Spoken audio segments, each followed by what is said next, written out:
Hi, everyone. All right. I just have one item for all of you at the top, which is a week ahead. And I know there are a few topics to discuss today during our time together. On Monday, the President will host a celebration to mark Black History Month.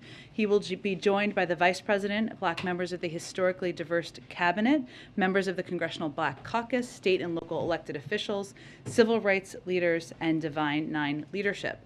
On Tuesday, as you are all tracking, the President will deliver his first State of the Union address. We will have more of his address to preview in the coming days.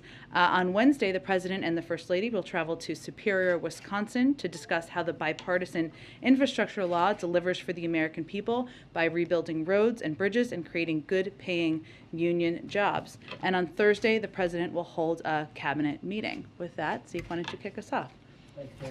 The EU earlier today agreed to hold to place sanctions and asset freezes on Russian President Vladimir Putin and the Russian Foreign Minister. Is the United States going to follow suit? Following a telephone conversation President Biden held with European Commission President Ursula von der Leyen, and in alignment with the decision by our European allies, the United States will join them in sanctioning President Putin and Foreign Minister Lavrov and members of the Russian National Security Team. I expect we'll have more specific details out later this afternoon. Thanks. Additionally, could you detail the level of support the United States government is currently providing operationally to the Ukrainian military and intelligence services as they try to fend off the Russian invasion? Is the U.S. continuing to send weaponry into Ukraine? Is it providing intelligence on Russian movements and tactical communications and the like? Well, without getting into too many specific details that are sensitive for a range of reasons, we are continuing to deliver on the security assistance package that was announced earlier last fall. All of that has not been delivered yet. We're continuing to provide that assistance. Obviously, we remain in very close touch, of course, with President Zelensky. I think you may have just seen the readout that we just put out that included the President spoke with him earlier today again, and we are in very close touch from our national security team with members of his team as well, and we continue to consider a range of options to provide additional assistance. And President Zelensky last night said he was target number one of the Russian military. Does the United States have a warning to Russia in the event that that they were to target the Ukrainian president or attempt to capture him or to physically harm him? Do we have a warning to them? Yes, well, specifically regarding the head of state. Well, let me first say that we have been warning for months for weeks, if not months, that Kyiv falling, that attempts to overturn the leadership of Ukraine is very much in the aspirations of President Putin. So their attempts to do exactly that and their continued progress in moving toward Kyiv and moving toward Ukrainian leadership is aligned with what we have predicted. Obviously, going after the head of state would be a significant, horrific act by Russian leadership, but we remain in contact, as you all have seen from the readout we provided with President Zelensky. He's made clear that he's still in Ukraine, proudly and courageously standing up in the face of the Russian attack, and we are certainly continue to be concerned about the ongoing Russian assault on the country. Topic, the Centers for Disease Control and Prevention right now is announcing new federal mask guidelines that, including under them, 70% or so of Americans right now live in areas where they are no longer recommended to wear masks indoors in public settings. Is that guidance that will be followed here in the White House, as Washington, D.C. is now not an area recommended anymore for wearing masks indoors? Sure. Well, we are evaluating our protocols. Obviously, this guidance is just going out now as we speak. I believe Dr. Walensky continues to provide a briefing call with some of your colleagues right now. D.C. currently has a mask mandate until March 1st. We have always followed the most stringent guidelines. That has typically been the CDC, so we will plan to follow that. And in the meantime, we are evaluating our protocols here at the White House. Go ahead. On President Zelensky, did in President Biden's phone call with him, did it come up did President Biden bring up whether President Zelensky he thinks he should leave the country or not? That is not. I don't have any additional details to provide. President Zelensky continues to serve as president of Ukraine. He continues to do that courageously in the face of attacks from Russian military. This was a call for the president to reiterate our strong support for him, for the Ukrainian people, and to reiterate and condemn the actions of the Russians. And on sanctioning Putin and Lavrov, yesterday President Biden had said that that was on the table. What changed between yesterday and today? Well, it has been under consideration and on the table for some time, as you know, and as I just conveyed, the president's strong view and strong principle from the beginning of this conflict, and even before, I should say, has been to take actions and steps in alignment with our European partners, and this is certainly evidence of that. And just finally on that one, what does sanctioning Putin himself do in the opinion of this administration? A lot of analysts have said that this is more of a symbolic move than anything. Well, without getting into any specific details, I know you're not exactly asking me this, but sort of about financial assets, et cetera. I will leave that to others to speak to.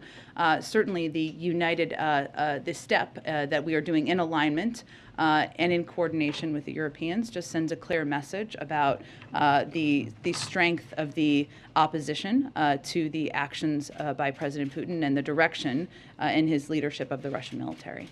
Go ahead. Yeah, I just wanted to ask, and continuing the questions on sanctions. Yep.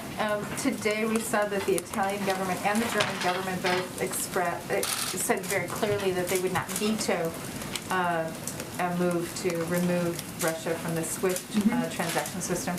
Can you say a word about how quickly you think something like that would happen, and whether you believe that that would be another productive tool and perhaps another moment, symbolic or rather an important measure?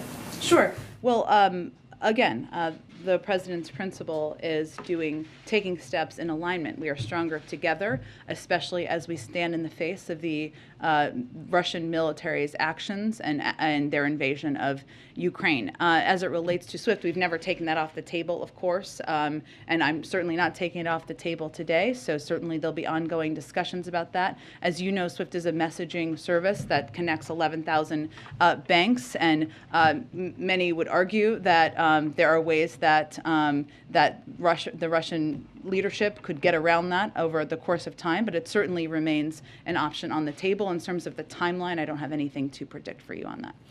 We were also reported today that China has actually increased its reserves as opposed to releasing reserves, which could help perhaps with the energy price increases that we're seeing. Have you had, what do you think of that move? And then also, has there been any further communication? Does President Biden intend to talk to President Xi, or can you say a word about what you're doing in terms of trying to convince the Chinese to be supportive?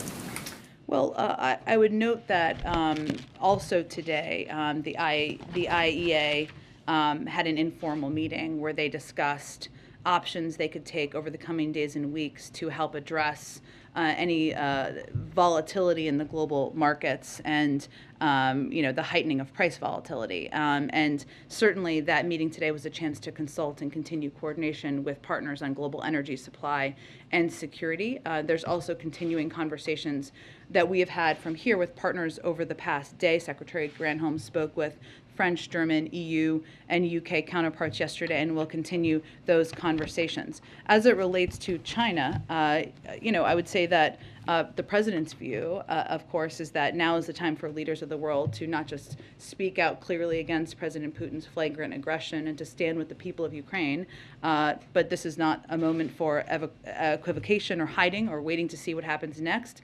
It is already clear what's happening, and as a part of that, it's also important to be a part of the effort to mitigate and minimize the impact on global markets and global oil markets. And so I don't have any additional conversations to read out for you, but I would say certainly we all want to be part of the solution here and stand up in the face of aggression to help address the problems. Are you saying that China is, in fact, equivocating? All I'm saying is that every country should think about what side of history they want to be on here, and they have the ability to do that. Go ahead. When did President Biden make the final decision to sanction President Putin? It was made, it's been on the table for some time, but through coordination and discussion with our European partners over the last day or so. So he decided in the last 24 hours that he was going to do that? Again, it's been on the table for some time. His priority and his focus has been on taking steps in coordination, and obviously that decision was made over the course of the last 24 hours and in partnership with our European counterparts. Does it include a travel ban by chance? I believe that would be a part of the U.S.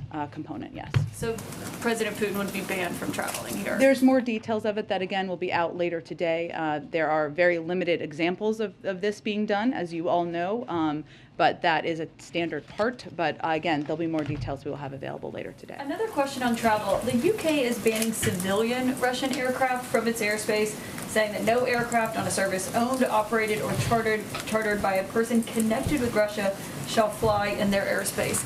Is the United States planning to do the same? I'm not aware of that being in the plans, but I don't have anything to preview for you. Okay, and another question. We've seen these predictions from the Defense Department, from the State Department, about Kyiv falling to Russia. They've made clear that they believe that is in Putin's sights and that he wants to overthrow the government there. If that happens, what does the U.S. do? What is the response and the role that the United States takes after something like that happens? Well, I would just reiterate, as we've been warning for months, that Kyiv falling is a real possibility, and we've continued to see Russia's progression, even as we've seen resistance on the ground. Russia's military continues to advance toward Kyiv, so there is that real possibility. I'm just not going to get into, at this point, hypotheticals of what that will look like or what our response would be. Thank you. Go ahead. Thank you, Jen. I just want to follow up on the Putin sanctions again. Sure. Based on what you've said so far. So was this decision to coordinate with allies meant to show unity, meant to show that Putin is a pariah, or do you think it will actually have an impact on Putin in practice, given the uncertainty about the extent and location of his wealth? Sure, I understand what you're asking. I'm just not going to get into specifics about his financial assets from here. Again, I think what is important and what we are hoping the world takes away from this is the unity through which the United States, President Biden, is working with our European partners and allies. Without getting into details, can you even say if this will or will not impact him, other than showing that he's, an outlier? Again, I'm not going to get into his personal financial assets. That's typically not something we would do from here. But I would note again that the steps that were taken yesterday and announced yesterday, sanctioning the 10 of the largest financial institutions in Russia, accounting for a huge percentage of their banking capacity, of their financial system capacity, I should say, and even the anticipation of that. Has had an enormous impact on Russia, whether it's the currency, the ruble that has fallen, the markets, skyrocketing inflation in Russia. And we also have taken steps to sanction oligarchs around President Putin, people who have benefited from corruption and cronyism in the system, and even their family members, to prevent them from having the capacity to move around their assets. And on the Supreme Court today, the day, it was exactly 2 years ago today that the president made a pledge that he would nominate a black woman to the Supreme Court. Did he factor the timing of that into his decision to announce it today? No. Okay.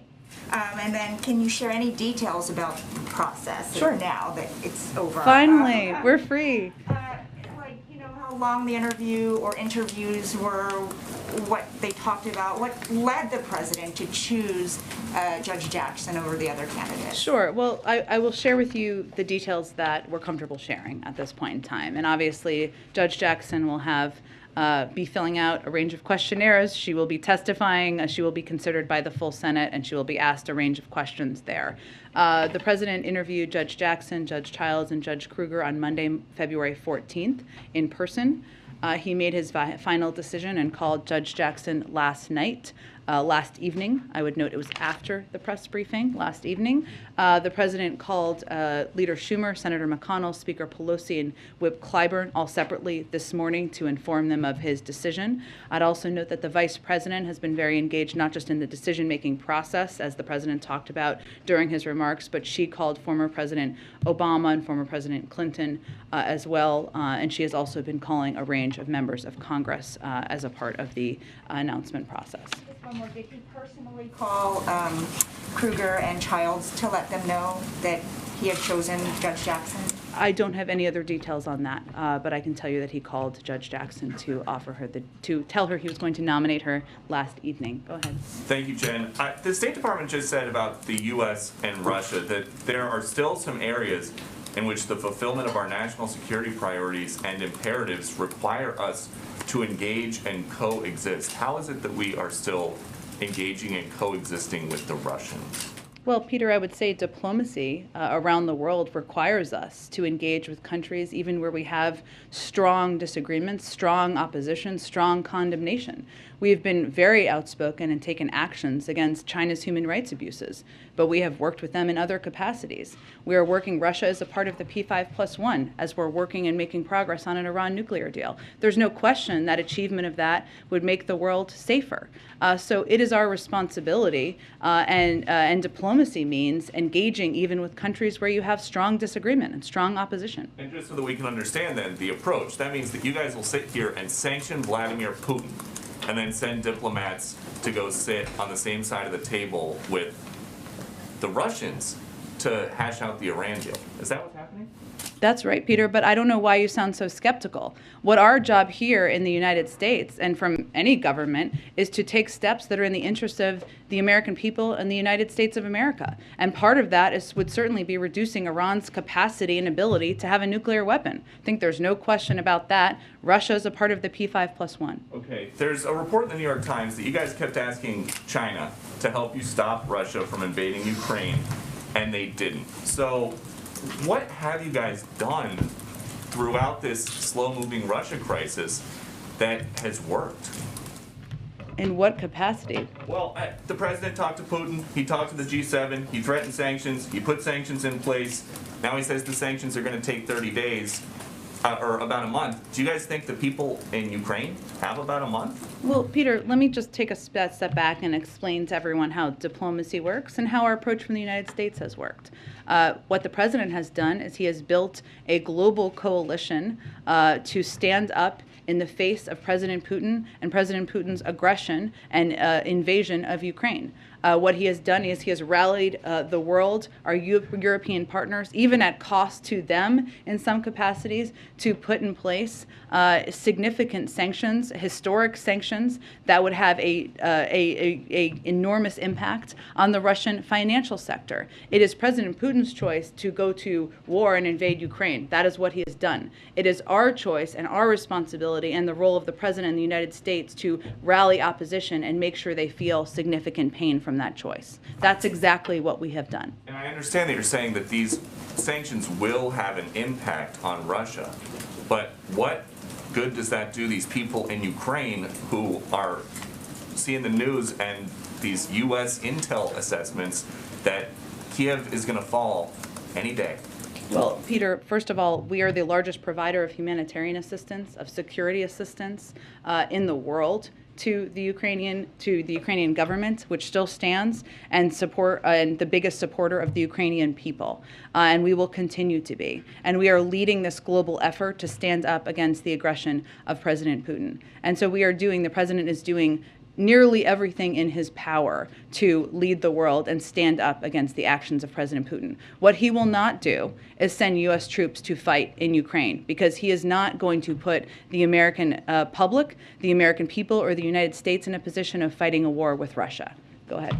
If I can ask you about, we've been watching a lot of the pictures play out from overseas. We've seen anti-war protesters rounded up and arrested in Moscow and elsewhere throughout Russia. We've seen awful pictures coming from throughout Ukraine, including one today that was dramatic of a Russian tank literally rolling over a Ukrainian civilian vehicle. Can you just give us a sense, is the president watching this happen, his reaction to this, his message to those anti-war protesters? Well, I mean, it's horrific to watch. It's heart-wrenching to watch. And we have all seen the images. The president, the vice president, members of our national security team, and it almost doesn't matter how much you've been through, how many conflicts you've watched over time, and he has unfortunately watched many in a variety of national security roles, to feel heartbroken by what you're seeing happen in Ukraine, in a sovereign country that is having its right to exist threatened by Russia, the aggressor in this case. I would say our message to the Ukrainian people continues to be that we stand with you, we support you, we are going to do everything, humanitarian assistance, economic assistance, continue to provide security assistance, and rally the world to condemn the actions of President Putin. And to the anti-war protesters in Russia?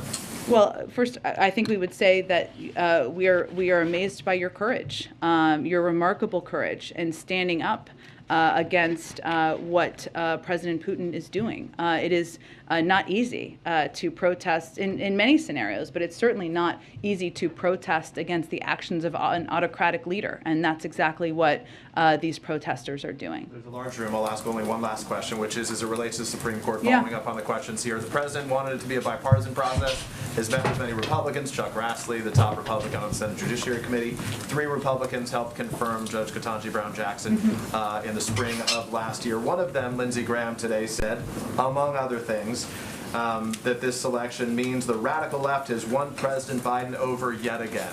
The White House's response. Well, I think what's most important for everybody to know and understand is more about Judge Jackson's record. And what was very compelling and to go back to Weij's question, sorry I didn't answer this part, what was compelling to the president. I talked to him about this morning, and you heard him lay this out in great detail in his remarks. Judge Jackson is someone who very much is in the mold of Justice Breyer, having even clerked for him. She talked about that during his remarks. When she was confirmed as a district judge in 2013, Judge Breyer praised her for being a wise decision and swore her in. And even parts of their biography overlap, time on the Sentencing Commission, time as a federal judge. But it's also how she has approached her role as a judge that was very compelling to the president. She's issued opinions without regard to partisan considerations. She's ruled in favor of Republicans and Democrats. She's ruled for and against the government, regardless of whether the government is led by a Democratic president or a Republican president. Litigants, lawyers, and judges across the ideological spectrum appreciate her ability to be an impartial adjudicator, and that's exactly what you want as a judge. She's even clerked for 3 different federal judges who were appointed by presidents of different political parties. So I would just note all of that to suggest that anyone who is already ruling her out without even meeting with her, engaging with her, and reviewing her extensive record as a fair and just judge, there may be other reasons for that. Thank you. So go ahead. Thanks. Do you have any update on the hostages that were reported to be taken at Chernobyl? I unfortunately don't have an update on that from here at this point. I can check for you after the briefing. Does the U.S. have any plans to speed up the refugee processing for Ukrainians that do want to come to the U.S., as they did with Afghans that wanted to come to the U.S.? Well, it's a slightly different circumstance, I will say, because our assessment is that the majority of refugees will want to go to neighboring countries in Europe, many of which have already conveyed publicly that they will accept any refugee who needs a home, whether it's Poland or Germany, and there are probably others who have made those comments. So we are really working in close lockstep with our European counterparts about what the needs are and how to help from our end meet those needs. That certainly means an openness to accepting refugees from Ukraine, but also making sure that all of these neighboring countries who are willing to welcome these refugees, have our support in that effort. Go ahead. Thanks, Jen. I know the White House has said the U.S. won't be sending troops into Ukraine to rescue Americans who are still there. So what is the U.S. doing about Americans who are still left in Ukraine as the situation gets more dire? Well, I will first start by saying that we have been warning for months now about the dire circumstances developing in Ukraine and conveying very directly to American citizens they should leave.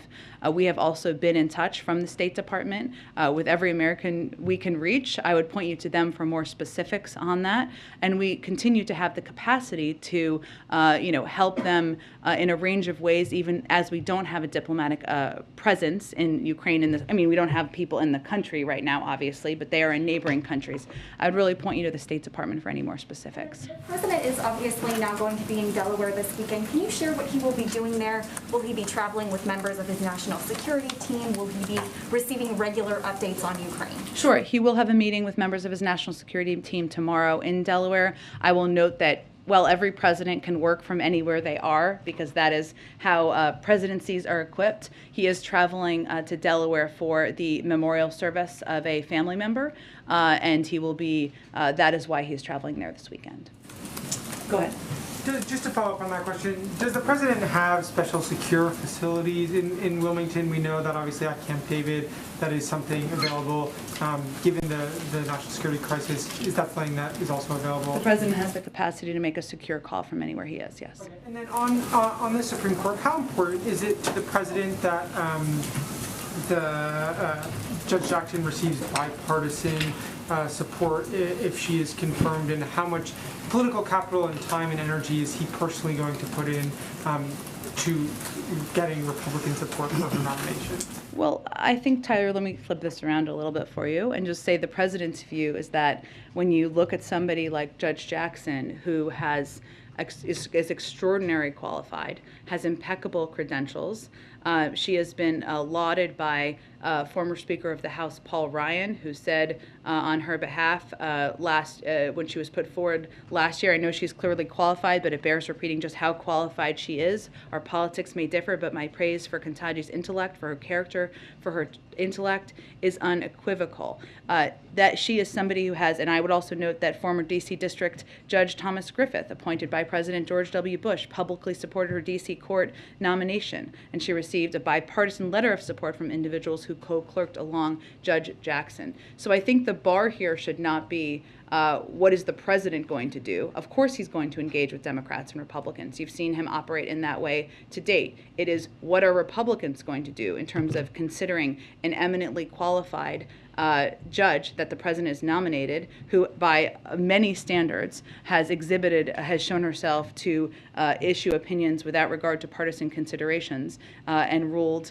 in a way that certainly anyone, regardless of their political affiliation, would be proud to see. And then just one more quick one on the State of the Union. How much is that speech being changed by the Russia-Ukraine crisis? Can you just give us a little bit of a preview about what we may hear from the president on Tuesday? I certainly understand the question, but I can't give you a preview of a speech 4 days from now quite yet about and how it will address a developing conflict. Go ahead. Yeah, President Biden stated from the outset, and you've reiterated today, that he won't send U.S. troops to Ukraine to fight Russians. Given the high stakes, President Biden yesterday said Russia has aspirations beyond Ukraine. Why isn't this a fight worth sending U.S. troops for? Why, why has the president assessed that shouldn't be an option? Well, I would say first it's important to note that we have certainly made clear, not just by words, but by actions, that we are going to continue to support and even plus up our support for NATO defense operations. And there was an announcement yesterday of an increase of additional 7,000 troops, and obviously there was a significant announcement made today by NATO. We will firmly stand behind our Article 5 obligations. But I would say, as it relates to sending U.S. troops into Ukraine, the role of the President of the United States, any president, is to make an assessment about what is in the interests of the United States, our national security interests, the American people, and certainly weigh very heavily how we're leading the global community. But it is not in our interest to be in a war with Russia. And so, no, we are not sending U.S. troops to Ukraine. But by stating up front that this is not an option, didn't President Biden take away what could have been a threat to deter Putin from invading and to further push into Ukraine? I think the president believes he has a responsibility to be very direct with the American people about what his intentions are and what his intentions are not. And that is his first priority as president. And finally, what was the White House's reaction to President Zelensky's today in a video address saying that Ukraine has, quote, been left alone to defend itself against Russia? Well, as you know, the president spoke with President Zelensky and made clear to him during that conversation that he commended his brave leadership, his brave actions, the brave actions of the Ukrainian people who are fighting to defend their country. He also conveyed our ongoing economic, humanitarian, and security support that we will continue to provide. So that is hardly standing on the sidelines. We are providing, again, the largest provider of security, economic, humanitarian assistance of any country in the world, and we will continue to support President Zelensky and the Ukrainian people. So the White House doesn't think he's been left alone? I think a I'll leave it at that. Go ahead. Thanks a lot, Jen. Does the administration have any plans to offer TPS to Ukrainians who are in the United States or who might end up coming to the United States? Does it support the idea? Well, it's a process that would be overseen by the interagency, go through an interagency process led by the Department of Homeland Security. I know there are many advocates for that, but I don't have an update on the process or if it will happen. What plans does the administration, in regard to refugees, Sure. what plans does the administration have to take in, for the United States, to take in some refugees in the United States? Have there been any planning discussions, perhaps with refugee groups, to prepare this? Do you have an anticipated number of how many refugees may come to the United States? I don't have an unanticipated number to project. What I will convey to you is that we are always in constant contact with the refugee organizations who do incredible work around the world. But I would also reiterate that what we've seen happen over the last couple of days is countries like Poland, Germany, and others in Europe make clear that they are opening their arms to welcome refugees from Ukraine. Those are neighboring countries, so we do anticipate the vast majority will want to go to countries in Europe. But you do anticipate that some would come to the United States? We are open to that, yes. And if I could ask one more. Senator Coons floated the idea of a $10 billion emergency supplemental package. Does the administration support that proposal? We are having ongoing conversations with Congress about additional assistance to Ukraine. Our OMB leadership is having those conversations, and so I will leave it to them to put out any updated specific number from our end, but those are underway. Go ahead. Why doesn't President Biden want to talk to Vladimir Putin right now? Because he's invading a sovereign country. Isn't he going to be potentially invading that for years on end? Well, I would say that a moment where a leader is beginning and in the middle of invading a sovereign country is not the moment where diplomacy feels appropriate. It does not mean we have ruled out diplomacy forever. Obviously, the president remains open to engaging at a leader-to-leader level, but this is not the moment. And why are you guys waiting to apply maximum pressure on Russia with, sanctions on everything? It doesn't seem, are you guys waiting for Kiev to fall or sanctions on everything? How do you mean? Like sanctions on all Russian transactions and oil and gas, or like, do you think that Americans are not willing to take a hit at the gas pump? Or? Well, I would say there's a couple of principles through which the president has approached sanctions. One is maximizing the impact on Russian leadership and on the Russian financial system so that there will be a particular squeeze. We've obviously taken steps already that have gone far and above what has ever been done in the past. If you look at just the 10 financial institutions that we sanctioned, they hold a huge percentage they're about 80% of the Russian banking sector. That is a significant step that was announced yesterday. The export controls step that was announced yesterday means that they won't have the ability to get access to the technology and semiconductors and AI that President Putin desperately wants to continue to innovate his economy moving forward. There's also, of course, European countries are also looking at some of their reliance on Russia, whether it's for energy or other purposes, and they're making their own decisions about diversifying. And as I noted a little bit earlier, the ruble remains about 10% weaker year to date and the worst performing emerging market currency in the world. So what should be clear here is that there are already huge impacts. There is already an enormous squeeze on the Russian financial system and economy. What the president is also focused on as a principle is taking steps, making sure we are minimizing the impact on the American people, on the global economic system, and we of course weigh that as we have a responsibility to do. And we want to, first and foremost, I should have said this first, take these steps united with our partners and allies in Europe. Does the administration have any message to American companies that do business in Russia with entities that are not necessarily on the sanction list? Would you like to see U.S. citizens not buy Russian products? Would you like to see U.S.-based CEOs not look for business in Russia? We're not trying to hurt the people of Russia or the Russian people. We're trying to squeeze the financial system and sector to make sure there are significant consequences for the actions of the president. Go ahead. Thanks, Jen. So understanding there's no plans for Presidents Biden and Putin to speak, is there any line of communication between the White House and the Kremlin right now?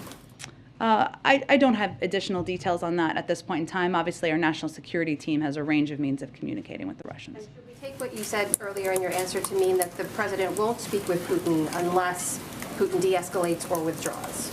Well, again, it's not the appropriate moment right now. I'm not going to give you a forever or never, because that's not how he feels. But they are actively invading Ukraine. They are moving on the capital. They are looking to overturn leadership. This is not the moment for President Biden to have a diplomatic conversation with President Putin. On refugees, it's been noted that the EU response to Ukrainian refugees has been quite different to the response to refugees from other nations, and I wonder what the White House view is on that, given that some countries like Poland and Hungary were actively trying to keep out many refugees, largely from the Middle East.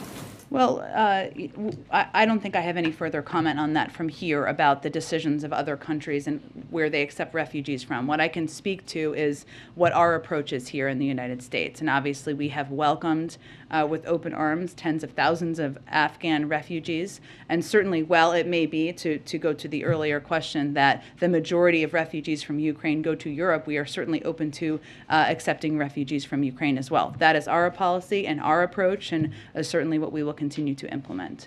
Just following up on the question and your discussion of sanctioning oil and gas, and understanding that the president, in any decisions he makes around sanctions or any other actions he takes against Russia, is thinking about the American people. Is there a point at which he would consider doing that?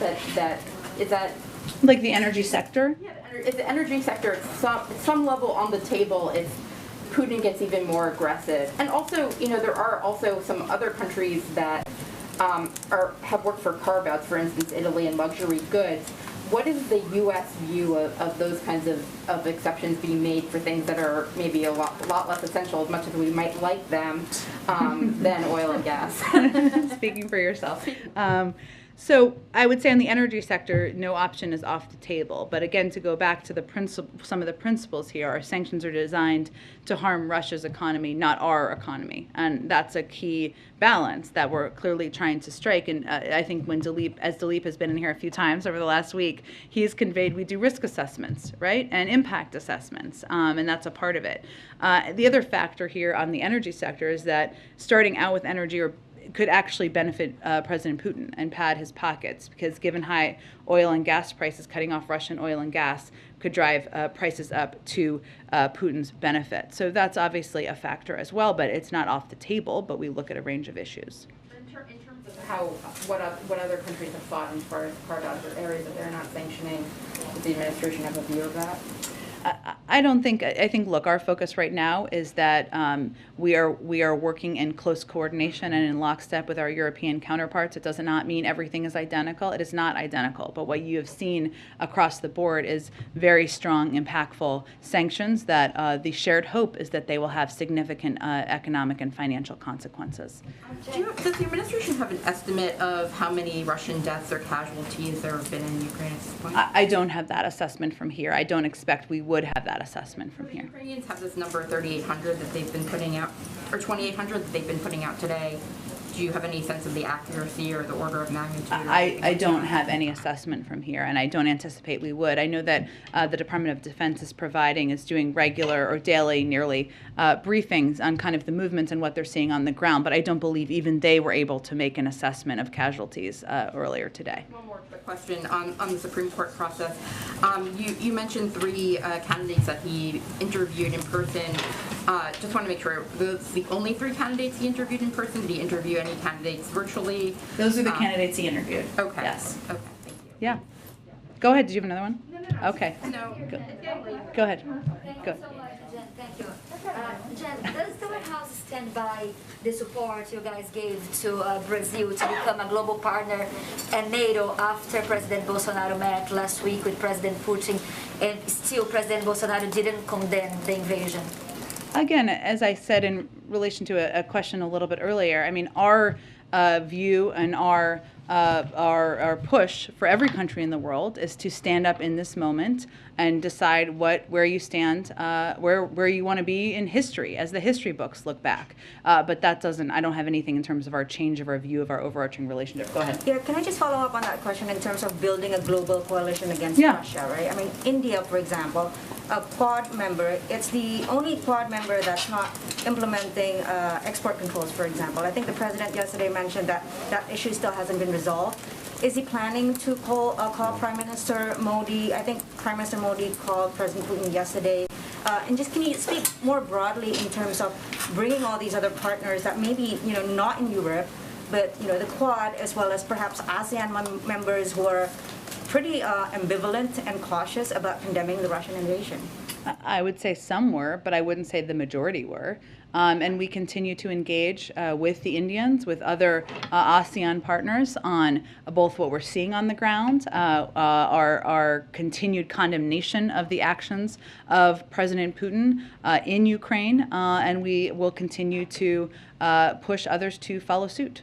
And just to follow up, Delta announced today that they're suspending code sharing with Aeroflot. Did the White House have anything to do with this decision? And are you urging other American companies to urge them to do the same?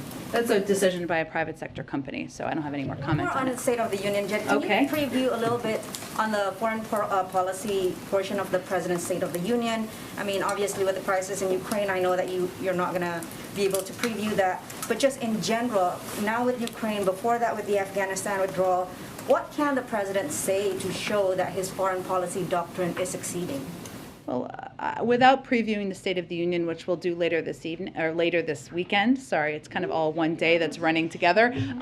We will do later this weekend, I expect. So look ahead to that, or we'll have more to say later this weekend. It's also as it relates to Russia, Ukraine. We are unfortunately still in the middle of this conflict, right? We are in the middle of an active invasion. So I just can't give you a preview of what that will look like in the State of the Union.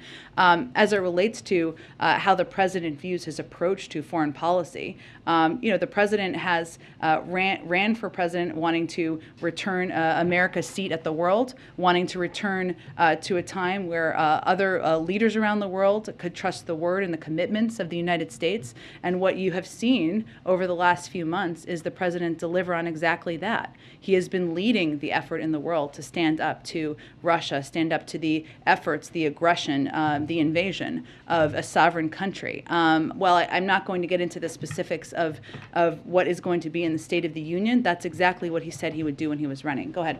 So the president said he's doing everything he can to bring down energy prices, Yeah. gas prices here in the U.S. Is on the table then, or is he considering reversing some of the policies and regulations that they put into place that constricts the long-term supply of it to let Europe be more reliant on the U.S.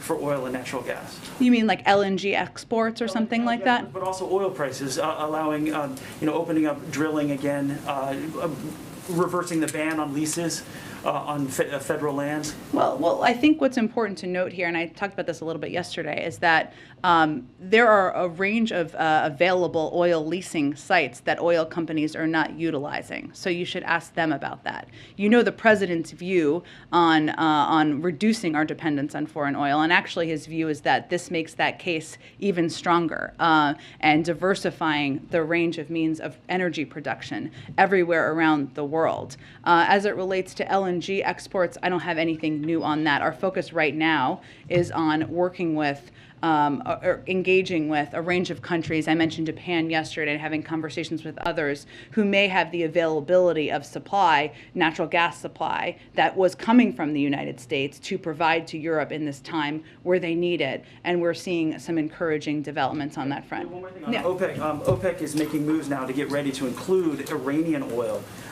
if the U.S. is successful with the Iran nuclear deal. Would the president then welcome Iranian oil coming into the U.S. to lower gas prices? Well, again, we're not quite at the point of a final deal on the nuclear deal, so we will talk about that if we get to that point. Let's see. Go ahead. Thanks, Jen. You've talked a couple times about the U.S. engaging in diplomacy with Russia going forward. When he announced the sanctions today against Putin and Lavrov, the British Prime Minister told NATO leaders that there could be no normalization with Russia after the attack on Ukraine. Does this administration share that view? Well, again, in this moment, I've conveyed pretty clearly the president has no intentions at this moment to engage with President Putin. He was just sanctioned. We just made a decision in coordination, in close lockstep with the Europeans, to sanction him ahead of state. That is a very rare step to take. And obviously, we've issued significant sanctions that cover 80% of the financial sector. So, no, we're not in a business as usual moment at this point in time. And obviously, de-escalation would help return us to a state where that could proceed. Does the White House right now believe that President Zelensky is safe in Kyiv? We are in close touch with him. Well, I'm not going to give you updates on his security state. Certainly the president just spoke with him earlier today, and he continues to be the president of Ukraine. Go ahead.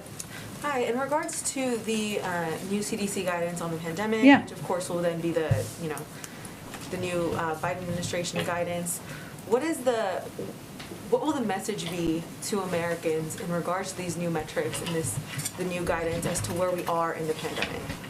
Well, I would say if you look at the specific of them, we are moving. The president, we've talked a little bit about how we want to move to a time and a place where we are, have the tools needed so that COVID and the pandemic do not disrupt our daily lives. Obviously, there's more. The president's been talking to his COVID team about exactly that. This is a part of that process, and we're moving forward in that process.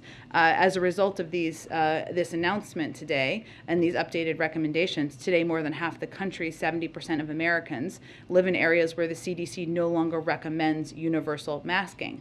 Obviously, if people want to wear a mask because they're immunocompromised, because they have concerns about their safety in their communities, they should have the ability to do that. But that is certainly a step forward. So, this is part of that process, and I expect we'll have more to say soon. Is there concern that this might imply or have folks think that then therefore the pandemic is over and can issue all caution? And then secondly, or kind of added on to that, are you confident that there will be an ability to reverse course if things get bad again?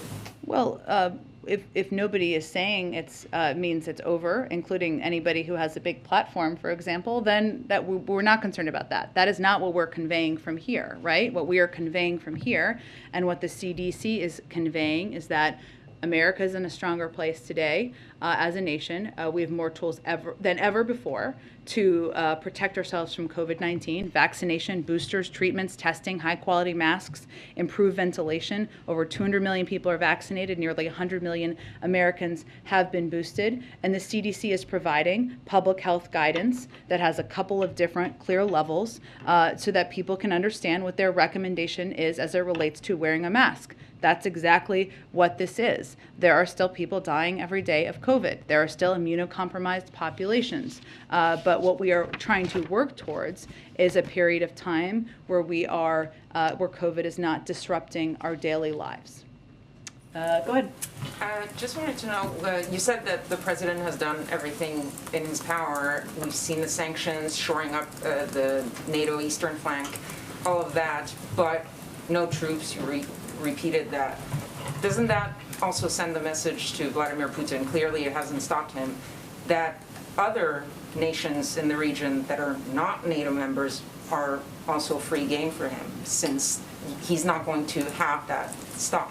Well, I don't think the crippling sanctions that the president has issued or approved, and we announced yesterday, that cover 80% of the financial sector, that are having an impact already on the financial sector there, or steps that the president has taken, including banning export controls, or steps he's taken to sanction oligarchs and to rally the world to take not only significant financial steps, but also to treat President Putin as a pariah, send a message that there's a free walk for anything. In fact, President Putin is isolating himself further. If his objective here is to, as his stated objective is to divide NATO, if his stated objective is to divide the West, it's having the opposite effect. So I don't think that would be our assessment. But go ahead. Can I just a quick question on cyber attacks? Yeah. The NATO Secretary General again said that he would view a cyber attack on a NATO member, this time talking about NATO members, as something that would be under Article 5. Is that the view of the United States also, that a cyber attack Yeah, I on answered NATO- this yesterday, and I said that it would be up to NATO members to determine what that looks like and what any response would look like. Go ahead. Has the president been in touch with before or after the decision today with Congressman Clyburn? He, of course, was a big booster. Yeah, he called him this morning. Thanks, Jen. Oh, okay, one more, last one. Thank you, Jen. Oh, go ahead, yeah. Thank you, Jen. You've said that the U.S. will not go to war against Russia. Obviously, Russia is heavily armed. The U.S. is heavily armed, and I'm just wondering if we are not being pragmatic here with Russia. Have you not been pragmatic to recognize that it may not be in the interest of the U.S. for Ukraine to be a member of NATO, which is the key request from Russia? I'm not sure I'm understanding your question. Are you asking me if In the interest of the U.S. for Ukraine to be a member of NATO? it is up to every country to determine what alliances they want to join or not join, and that is not a pressure point we issue from the United States, and we think it's important for that to remain open. That you are looking for a job at CNN or MSNBC? I have more than enough on my plate here, and so you can't get rid of me quite yet. Sorry, Peter, for you on that. And so I will see you all on Monday. Thank you, everyone. Thanks, Jen.